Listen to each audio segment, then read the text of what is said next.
안녕하세요. 이주은 부부상담 원장 이주은입니다. 사례를 보겠습니다. 선생님 영상 내용 중에 부인이 시댁에 가는 것과 남편이 처가댁 가는 것의 스트레스 정도는 비할 바가 아니라고 말씀을 하셨습니다.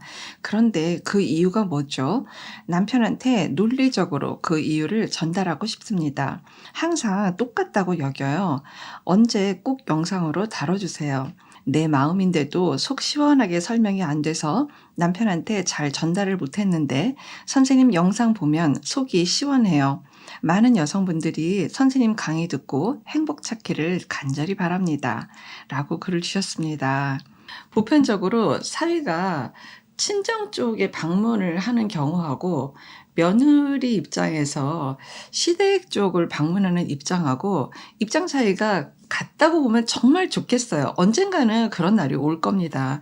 그렇지만 지금 현재로서 아직은 많은 케이스에서는 같다고 보기엔 정말 어려워요. 이유가 뭔지 여러분들 사실 다 아시잖아요. 뭐냐면 친정 쪽에서는 사위가 오는 것을 좀 반기는 면이 있어요. 아유 자네 왔나 반기고 좋아하고 더 음식도 해주려고 하고. 근데 이게 지금 어떤 마음이겠습니까? 우리 딸한테 잘해줘. 우리 김서방 우리 딸을 행복하게 해줘. 우리 딸 좀 잘 부탁하네. 이제 이런 마음들이 숨겨져 있는 게 친정에서의 마음이고요. 사실 이제 좀 시댁 쪽에도 이런 마음이 있었으면 좋겠는데 시댁 쪽에는 어쩌면은 좀 태도 자체가 뭔가 평가를 받거나 부정적인 집중을 받는 그런 느낌들을 며느리 입장에선 참 지우기가 어려워요. 그러니까 마치 아래 위를 다 이렇게 스캔 뜨는 것 같은 그거를 내가 당하는 것 같은 그런 느낌들을 받는 경우가 아직까지는 우리나라에 많이 있는 것 같아요. 그러니까 이거를 동등하게 보기가 어렵죠. 밉든 곱든 어쨌든 좀 이렇게 꼬인 마음들이 이렇게 조금씩 있는 거를 며느리 쪽에서 느끼는 경우가 많이 있어요. 물론 어르신들은 시댁 어르신들은 나만한 시어머니가 어딨냐 나만한 시아버지가 어딨냐라고 생각도 하고 실제 그럴 수도 있고 그렇게 정말 여기시는 분들도 계셔요. 그렇지만 며느리들 입장에서는 그것이 다 괜찮아 라고 받아들이기에는 참 이렇게 씁쓸한 면들이 있어요. 일단 며느리는 예전부터 뭔가 우리 집에 도움을 줘야 되는 인물로 마치 도움을 안 주면 이거는 잘못된 거고 도움을 주면 당연한 거고 이렇게 여겨지는 것들이 있어서 이런 잔재들은 아직까지는 그냥 남아있는 경우가 많이 있어요. 일단 사례가 굉장히 많으니까요. 물론 그렇다고 해서 모든 시댁 어르신들이 다 그렇다 이거는 분명히 아니죠.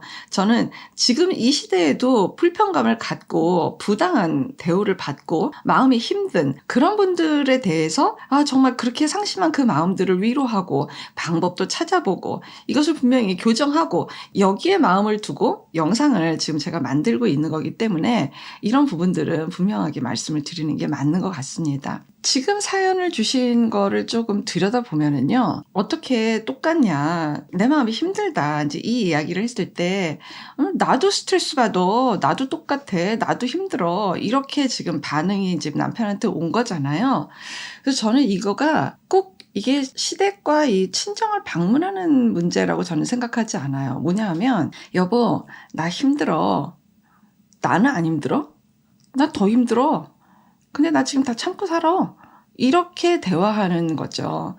여보, 나 오늘 되게 바빴어. 정신이 하나도 없었어, 회사에서. 나는 놀아? 나도 힘들어. 우리 회사 얼마나 바쁜지 당신이 몰라? 이건 거예요. 대화가 안 된다라는 거예요. 이 사연자분께서 정말 시댁과 친정 방문에 대한 것만, 그 부분만 과연 스트레스를 받을 것이냐? 저는 정말 그렇게 생각 안 해요. 이거는 전반적인 문제에서 뭔가 내가 어렵고 마음이 외롭고 내가 힘들고 이런 부분에서 이게 지금 소통이 안 되는 문제의 한 부분이 지금 시댁 방문과 친정 방문에 대한 내용이 그냥 같이 있는 것 뿐이지 지금은 소통이 되지 않는 거예요. 그러니까 우리는 무슨 이유로 소통이 되지 않을까? 사연 내용 중에 논리적으로 뭔가 이야기를 하고 싶다. 논리적으로 이야기를 하지 않으면 우리 남편은 받아들이지 않아요. 라는 뜻이잖아요. 근데 지금 남편께는 논리적으로 이야기를 한다고 해도 받아들이시기 어려울 거예요. 이 논리적인 것으로 이해가 된다고 해서 이해할 마음이 생기고 우리가 친밀해질 것이냐라고 생각이 좀 잘 안 들어요. 이거는 사실은 마음을 낸다라는 거는요. 선택이거든요. 결정하는 결심이에요. 의지. 이게 과연 될 것이냐 라는 생각이 들 정도로 뭔가 굉장히 소원하고 멀어 보여요. 마음 상태가.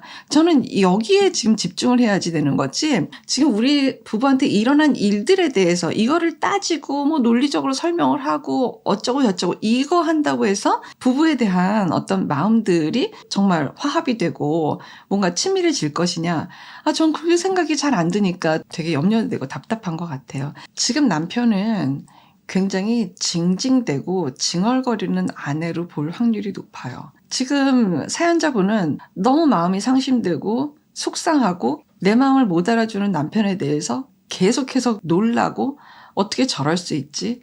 남편한테 내가 이 정도 존재밖에는 안 된다는 거야? 매일매일 가슴을 치면서 확인을 하고 있고, 남편은 별것도 아닌 일에 대해서 징얼거리고 징징거리는 아내로 볼 확률이 높을 것 같다는 생각이 들어요. 그래서 이게 지금 남편하고 사연자분은 싸우려고 드시면 안 돼요. 왜 내 마음을 못 알아주냐를 가지고 싸우는 그런 행동은 오히려 지금 시간만 그냥 장기적으로 느릴 것 같고 해결되는 일들은 별로 없을 것 같아요. 그런 마음보다 나한테 좀 집중해 봤으면 좋겠어요. 지금 내가 뭘 하고 있는 거지?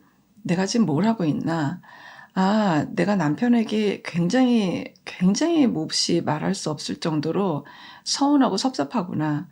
그리고 그 서운함과 섭섭함을 넘어서 정말 너무 깝깝하고 답답하고, 나는 남편하고 대화가 안 되는구나, 소통이 안 되는구나.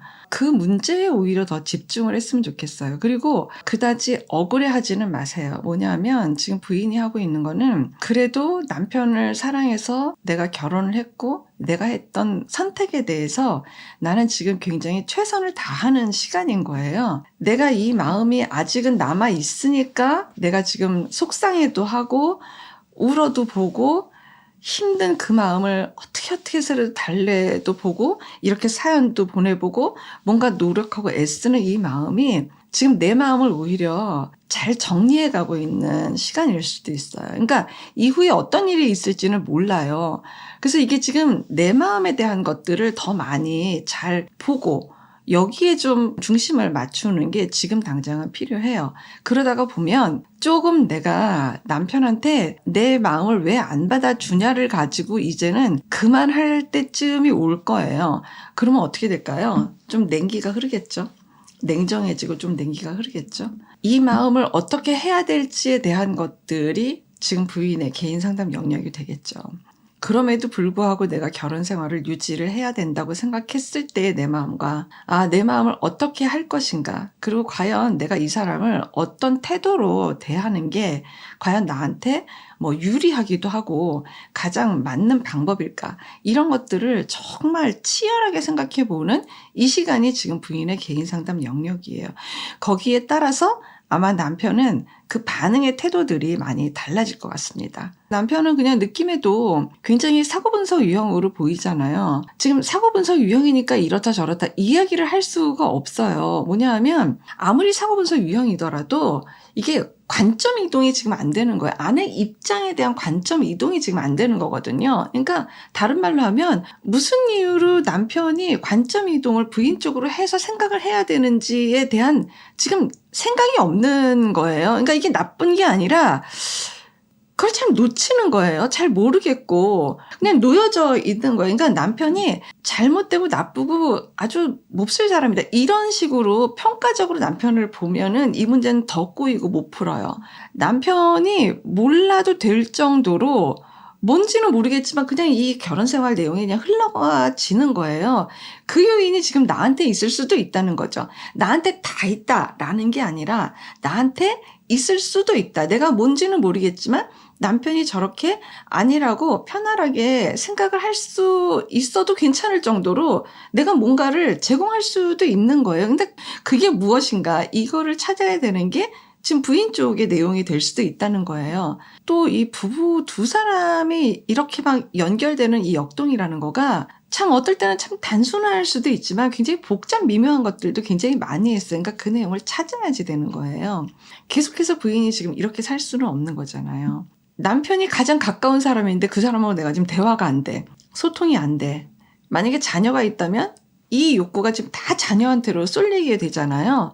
그럼 자녀는 포화 상태가 되는 거예요. 정말 정성 들여서 아무리 키운다고 해도 아이는 그 내용을 다 소화하기 너무 어려워요. 그러니까 아이 괴롭히는 일이 따로 되는 거죠. 그러니까 어쨌든 지금 이 부부가 마치 친정에 가는 문제, 뭐 시댁에 가는 문제 이걸로 지금 싸우는 것 같지만 절대 그 내용이 아니다라는 거는 명확하게 알려드리고 싶어요. 제가 감동받은 부분이 있어요. 뭐냐 하면 사람이 말을 못한다는 게 얼마나 답답하겠어요.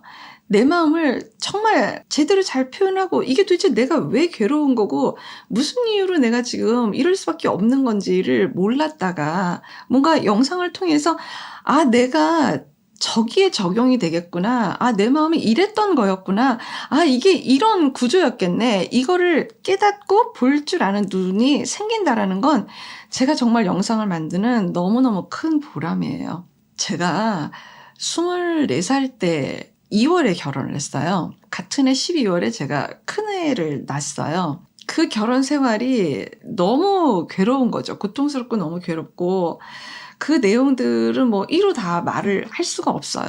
이렇게 제가 너무 오랜 기간 동안을 통해서 그 결혼 생활의 괴로움을 겪고 이혼을 하면서 대학원에 가서 상담심리 공부를 하고 정말 공부가 너무 잘 되는 거죠.